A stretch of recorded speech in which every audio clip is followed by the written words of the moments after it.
Kyiv को हथियाने के लिए पुतिन ने एक बार फिर अपने कदम बढ़ाने शुरू कर दिए। इसकी बानगी तब देखने को मिली जब रूसी सेना ने शहर में मौजूद एक रेलवे स्टेशन को बमबारी कर ध्वस्त कर दिया।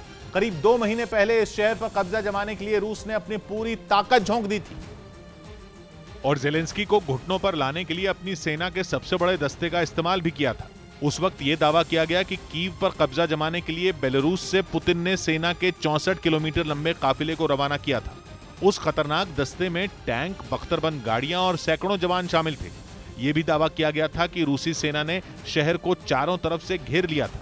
जैसे ही यह काफिला राजधानी कीव के नजदीक पहुंचा, रूसी सेना ने ताबड़तोड़ हमले शुरू कर दिए।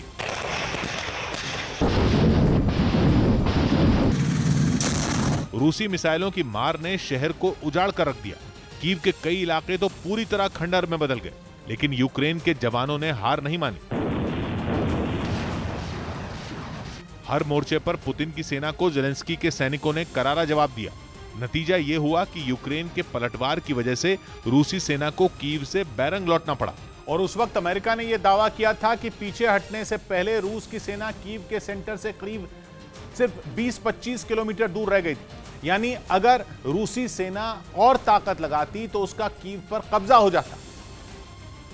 लेकिन यूक्रेन के जवानों ने रूस के इरादों पर पानी फेर दिया था और लाख कोशिशों के बाद भी कीव पुतिन के हाथों से दूर ही रही। हालांकि उन्होंने उस पर कब्जे के लिए कोई कोर कसर नहीं छोड़ी थी। इसके बाद पुतिन ने अपनी रणनीति में बदलाव किया और सारा फोकस दक्षिणी और पूर्वी यूक्रेन के हिस्सों को जीतने में लगा दिया। यूक्रेन के पूर्वी हिस्से में मौजूद मारियोपोल को जीतने के लिए रूस ने एड़ी चोटी का जोर लगा दिया था। शहर पर रूसी सेना ने मिसाइलों और बमों की बारिश कर दी थी, जिससे पूरा शहर तबाह और बर्बाद हो गया। लेकिन इतना सब कुछ होने के बाद भी शहर पर रूस का कंट्रोल नहीं हो सका, जिससे बौखलाए पुतिन ने अपने सबसे वफादार और भरोसेमंद चेचन कमांडर रमजान कादिरोव को जंग में उतार दिया था। फिर क्या था, रूसी सेना और चेचन लड़ाकों ने शहर में इतना खून खराबा मचाया कि शहर की सूरत ही बिगड़ गई।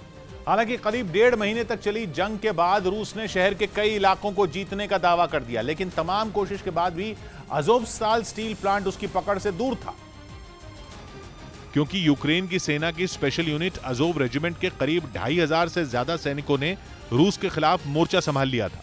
इस छोटे से हिस्से को जीतने के लिए रूसी सेना को नाको चने चबाने पड़े थे। मिसाइलों, बमों और रॉकेट से प्लांट के अलग अलग हिस्सों को रूस ने निशाना बनाया। ताकतवर टैंकों की मदद से प्लांट की इमारतों को ध्वस्त कर दिया गया।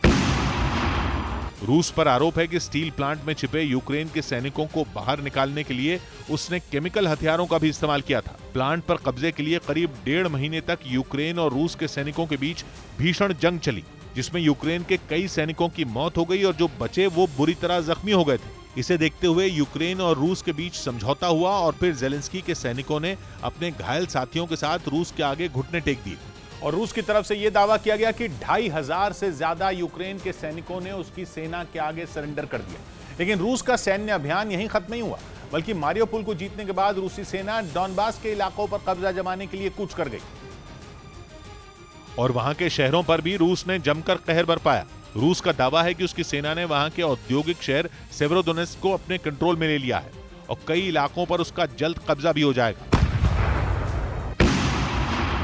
भले ही पिछले कई दिनों से डॉनबास में भीषण जंग चल रही हो, लेकिन पुतिन की नजर अब भी राजधानी कीव पर अटकी है। उस कीव पर जहां से 2 महीने पहले रूस की सेना को खाली हाथ लौटना पड़ा था। लेकिन दावा है कि इसके बावजूद पुतिन की हिट लिस्ट से कीव कभी बाहर नहीं हुआ। कुछ रोज पहले ही पश्चिमी मीडिया ने यह दावा किया था कि पुतिन डॉनबास की जंग जीतने के बाद कीव पर फिर हमला बोलेंगे, और वो भी पूरी तैयारी के साथ। मतलब यह कि मार्च में कीव से पीछे हटना पुतिन की एक शातिर चाल थी, और चाल यह थी कि पहले डॉनबास को अपनी पूरी मुट्ठी में करो और वहां की जीत के जोश से भरे सैनिकों की बदौलत कीव पर दोबारा टूट पड़ो।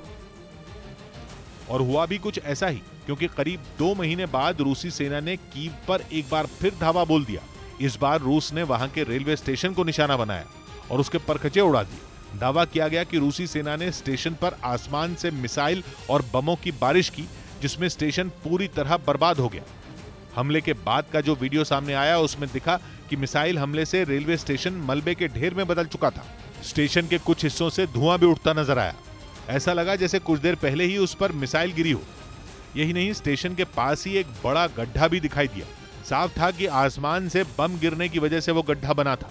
रूस का आरोप है कि यूक्रेन ट्रेनों के जरिए अपनी सेना तक हथियार पहुंचाने में जुटा है और इसीलिए उसने उस रेलवे स्टेशन को ही उड़ा दिया जहां से हथियार ज़ेलेंस्की के सैनिकों तक पहुंचाए जा रहे थे। रूस ने यह भी दावा किया कि उसने पश्चिमी देशों से मिले हथियारों और टैंकों को भी तबाह कर दिया, जिन्हें कीव के एक इलाके में मौजूद एक इमारत के अंदर छिपाकर रखा गया था और उनका इस्तेमाल पुतिन के सैनिकों के खिलाफ किया जाना था। लेकिन जैसे ही रूस को इसकी भनक लगी, उसकी सेना ने इमारत पर लंबी दूरी तक मार करने वाली मिसाइल दाग दी, जिसके बाद उस इमारत के साथ साथ उसमें रखे टैंक और दूसरे घातक हथियार भी तबाह हो गए। रूसी सेना के इस हमले का एक वीडियो भी सामने आया, जिसमें मिसाइल हमले के बाद इमारत आग की लपटों से घिरी दिखाई दी। उससे निकलने वाला काला धुआं आसपास के इलाके में फैलता नजर आया। यही नहीं, इमारत पूरी तरह मलबे के ढेर में बदल चुकी थी। इस दौरान वहां फायर ब्रिगेड के कुछ लोग भी दिखे, जो वहां लगी आग को बुझाने की कोशिश में जुटे थे।